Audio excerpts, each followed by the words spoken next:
Here's the full video of Mark Zuckerberg announcing the end of censorship and misinformation policies. I highly recommend you watch all of it. And tonally, it is one of the biggest indications of elections have consequences I have ever seen. So one of their main fact checkers is Snopes. And Snopes is very, very left. Most, or if not all, the people who works at Snopes secretly, not publicly, secretly donate to Act Blue. And if you don't know what Act Blue is, it is basically Democrats. And all of them, they fact check the shit out of conservatives and Republicans alike, and even people who are in the middle. Even what's it called again?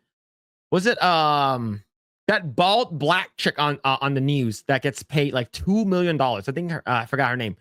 The one who's basically a fat version of Jada Pinkett Smith. She was so mad that Mark Zuckerberg is basically removing fact checker and putting in community notes like X. She was so mad she made a TikTok and complained about it. Joy Reid, thank you, Joy Reid. Yeah, she was so pissed off. She made a TikTok saying that now we can have conservative voices. Oh no, the horror! Shut the fuck up. But let's go ahead and hear what Mark has to say. It's about 5 minutes long, so watch the entire thing. Hey everyone. I want to talk about something important today because it's time to get back to our roots around free expression on Facebook and Instagram. I started building social media to give people a voice. I gave a speech at Georgetown 5 years ago about the importance of protecting free expression, and I still believe this today. But a lot has happened over the last several years. There's been widespread debate about potential harms from online content. Governments and legacy media have pushed to censor more and more. A lot of this is clearly political, but there's also a lot of legitimately bad stuff out there. Drugs, terrorism, child exploitation. These are things that we take very seriously, and I want to make sure that we handle responsibly. So we built a lot of complex systems to moderate content. But the problem with complex systems is they make mistakes. Now, I do want to pause there. The reason why I want to pause, he went on Joe Rogan recently, and he basically said Meta was pressured very hard by the Democratic Party, by Joe Biden presidency and his regime and his administration. He was pressured so hard for a couple of things. Mainly was you cannot, if you have to remove any posts that if they question the COVID shot, even questioning it, which is freaking insane. Of course, anything that made the Democrats look bad, 100%, especially, and this happened to me when the Hunter Biden laptop was leaked. The actual stuff was leaked. I was trying to share it with my friends on Facebook. And when I try to share it, it says that you cannot share it because this is misinformation or some bullshit. And I remember you saying that. This was through the Facebook chat. This is through Facebook Messenger. Not like I'm trying to post it on my feed or anything. I'm sharing it privately to a person, and I can't do that. Yeah. That's fucking insane. Right? And do we think that Mark Zuckerberg, the reason why he's sort of reverting this is because he's comes to his senses? No, it's because who's in charge? Who's going to be in charge in the next, couple of weeks? Right? Like if Democrats wins in 4 years, let's hope not. But if they do win in 4 years, he's going to be like, all right, cool. I'm going to revert it back. This is wild, man. But let's continue. Even if they accidentally censor just 1% of posts, that's millions of people. And we've reached a point where it's just too many mistakes and too much censorship. The recent elections also feel like a cultural tipping point towards once again prioritizing speech. So we're going to get back to our roots and focus on reducing mistakes, simplifying our policies, and restoring free expression on our platforms. More specifically, here's what we're going to do. First, we're going to get rid of fact checkers and replace them with community notes similar to X, starting in the US. That's good. Yeah. Just JK mentioned it. If Kamala won, this wouldn't be happening. Yeah. Yeah, but the thing is that am I cutting Mark Zuckerberg any slack here? No, I'm not. Like, I'm still like, okay, because we know exactly what he did, right? And like he has a bunch of millions of people signed up, and he's like, I don't know, like they're all just dumb fucks, right? So they all just signed up with their email and stuff like that. And I guarantee Meta sold a lot of data to advertisement companies. Is he cool now? No, he is not. Is he better? A little bit. But yeah, if 100%, if Kamala won this, he wouldn't be saying this. And fact checking, I'm glad that's gone. It's because it's extremely biased. Right now, it's there. Now it's not on the left. It's not left leaning. It's more centered leaning, which is good. US. After Trump first got elected in 2016, the legacy media wrote nonstop about how misinformation was a threat to democracy. We tried in good faith to address those concerns without becoming the arbiters of truth. But the fact checkers have just been too politically biased and have destroyed more trust than they've created, especially in the US. So over the next couple of months, we're going to phase in a more comprehensive community notes system. Second, we're going to simplify our content policies and get rid of a bunch of restrictions on topics like immigration and gender that are just out of touch with mainstream discourse. You want to hear something? I heard, I'm not sure this is true, but I heard after this dropped, Meta has removed tampons from the men's restroom. Yeah, I read that one too. I read that one That's somewhere. crazy. Yeah. Man, the world is slowly healing. Man, he's really afraid in the next regime. Yeah. when Trump becomes president. Yeah, like the thing is that who doesn't want to be friends with Donald Trump, right? Like people are gonna be like, oh, I hate him. But like imagine if you were actually his friend. Like, you have his phone number, you're like, hey, Donnie. He's like, hey, you want to go play golf? Like, yeah, let's go. Right. And like it's whether you hate him or not, like he's a powerful guy that like people would want to be friends with. Even the left will want to be friends with him just because they would want to change his mind. They will want to reason with him because I think Donald Trump can get reasoned with. Like he's a reasonable guy. What started as a movement to be more inclusive has increasingly been used to shut down opinions and shut out people with different ideas, and it's gone too far. So I want to make sure that people can share their beliefs and experiences on our platforms. Third, we're changing how we enforce our policies to reduce the mistakes that account for the vast majority of censorship on our platforms. We used to have filters that scanned for any policy violation. Now we're going to focus those filters on tackling illegal and high severity violations. And for lower severity violations, we're going to rely on someone reporting an issue before we take action. That's good. The problem is that the filters make mistakes and they take down a lot of content that they shouldn't. So by dialing them back, we're going to dramatically reduce the amount of censorship on our platforms. We're also going to tune our content filters to require much higher confidence before taking down content. The reality is that this is a trade-off. It means we're going to catch less bad stuff, but we'll also reduce the number of innocent people's posts and accounts that we accidentally take down. Fourth, we're bringing back civic content. For a while, the community asked to see less politics because it was making people stressed. So we stopped recommending these posts. But it feels like we're in a new era now, and we're starting to get feedback that people want to see this content again. So we're going to start phasing this back into Facebook, Instagram, and Threads while working to keep the communities friendly and positive. See, the good thing is that I'm actually like out of all the meta stuff that I use, like I use Instagram probably the most.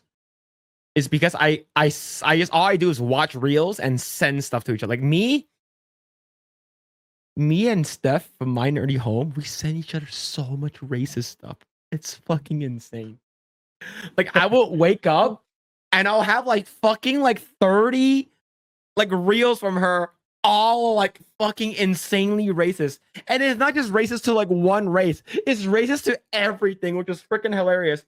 And what makes it even more funny is when you go into the comments and everyone agrees with like the racism. It's so good. It's and this is before the change. So now we're gonna be able to see more of those. It's so good. Like I send stuff to Krista. I send stuff to Beardo from time to time. I send stuff to Jay. But me and Steph, like she's like my number 2 like contact because of how much stuff we send each other. It's crazy. And the thing is that sometimes I send it to her and then she sends the exact same thing back to me because she thought that I didn't see it yet. Fifth, we're going to move our trust and safety and content moderation teams out of California, and our US-based content review is going to be based in Texas. Oh. As we work to promote free expression, I think that it will help us build trust to do this work in places where there is less concern about the bias of our teams. Finally, we're going to work with President Trump to push back on governments around the world that are going after American companies and pushing to censor more. The US has the strongest constitutional protections for free expression in the world. Europe has an ever-increasing number of laws institutionalizing censorship and making it difficult to build anything innovative there. 100%. Like, have you been hearing what's been happening? Like people who are like here in the States and they've been typing a bunch of shit about like, something bad about what's happening in London and like UK. Yeah, I heard it's been really, really bad in the UK.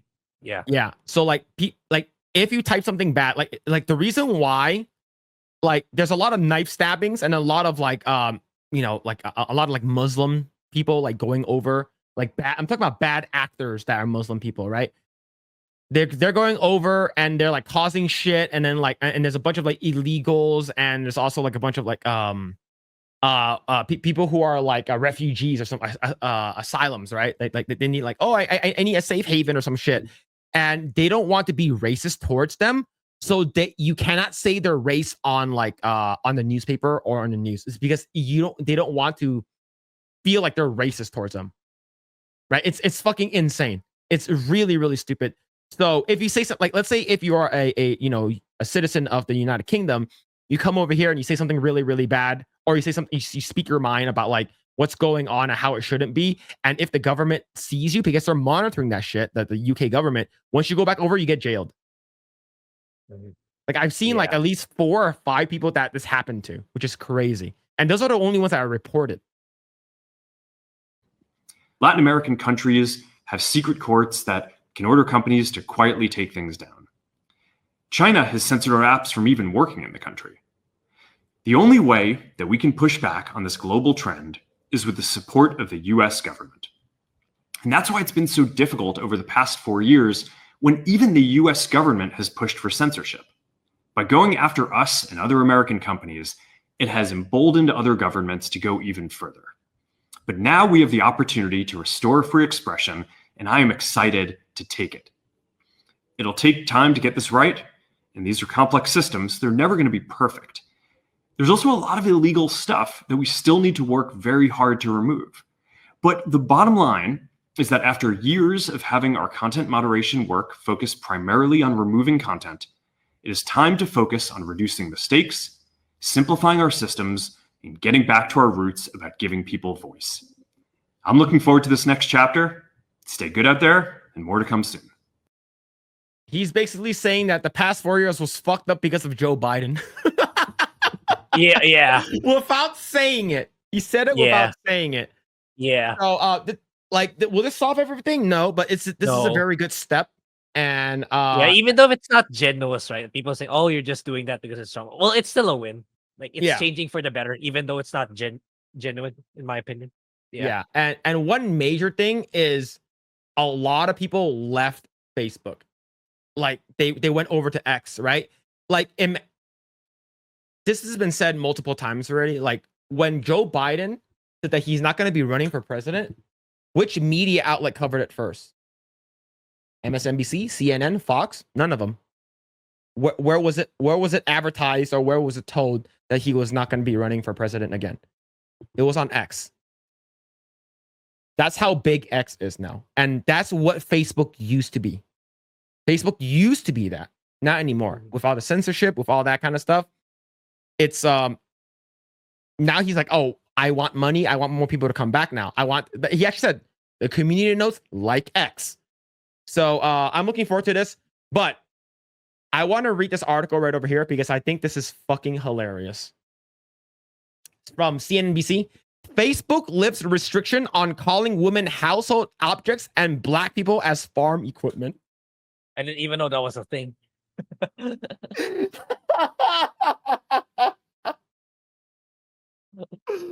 Oh my god. I didn't know. Okay, the household objects I think I've heard of. Farm equipment? That's fucking wild. That's insane. Oh my god. Yeah. So I could like I have black friends. I wonder if like he can start calling me like, yo, you know, dog eater or whatever. You call me a chink, whatever. I don't call you the N-word. I call you a farm equipment. What the fuck? That's fucking hilarious, man. Oh, the cotton don't pick itself. Oh my god.